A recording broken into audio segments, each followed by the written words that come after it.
আমার ছেলেকে দাও বাবা, আমার ছেলে খুব সৎ ছেলে। সরকারি বেসরকারি হিসাব মতে গত 7 বছরে সীমান্তে ভারতীয় বিএসএফ এর গুলিতে 200 এর বেশি বাংলাদেশি নিহত হয়েছেন। বারবার প্রতিশ্রুতি দিয়েও সীমান্তে বাংলাদেশিদের হত্যা বন্ধ করছে না ভারতীয় সীমান্তরক্ষীরা।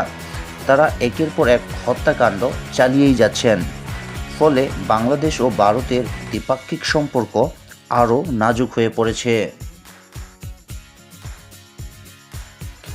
বিশেষ করে 5ই আগস্ট হাসিনা সরকার পতনের পর থেকে ভারতীয় সীমান্তরক্ষীরা আরও বেপরোয়া হয়ে উঠেছেন।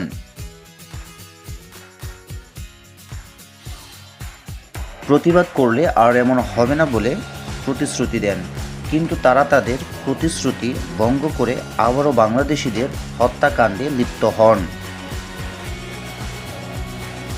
বাংলাদেশ থেকে বারবার ভারতীয় সরকারকে এই বিষয়টি বিবেচনা করতে বলা হলেও তারা তা কৌশলে এড়িয়ে যাচ্ছেন। ঢাকাতে এ বিষয়ে সম্মেলন হলেও তা বাস্তবায়ন হচ্ছে না। ফলে সীমান্ত হত্যাকাণ্ডের ফলে বাংলাদেশ ও ভারতের দ্বিপাক্ষিক সম্পর্ক তলানিতে চলে গেছে। গতকাল পঞ্চগড়ে মুমিনপাড়া সীমান্তে আনোয়ার নামে এক বাংলাদেশিকে বিএসএফ গুলি করে হত্যা করার পর তার মরদেহটি নিয়ে যান। শুক্রবার ভোরে তেঁতুলিয়া থানার হাড়িরভাঙ্গা ইউনিয়নের মুমিনপাড়া ও ভারতের সিংপাড়া সীমান্ত এলাকায় এই হত্যাকাণ্ডটি ঘটে।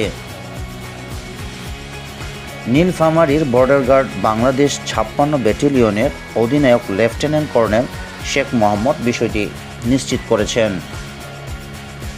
আগের মতো এবারও বিএসএফ থেকে দাবি করা হয় বাংলাদেশিরা প্রথমে বাঁশের লাঠি ও দা বটি নিয়ে তাদের বিরুদ্ধে হামলা করতে গেলে আত্মরক্ষার্থী তারা তাদের গুলি করতে বাধ্য হয়। এ সময় আনোয়ার নামে একজন নিহত হন এবং তারা তার মরদেহটি নিয়ে যান। এর সাথে 3টি চোরাচালানের গুরুও জব্দ করেন ভারতীয় সীমান্তরক্ষীরা।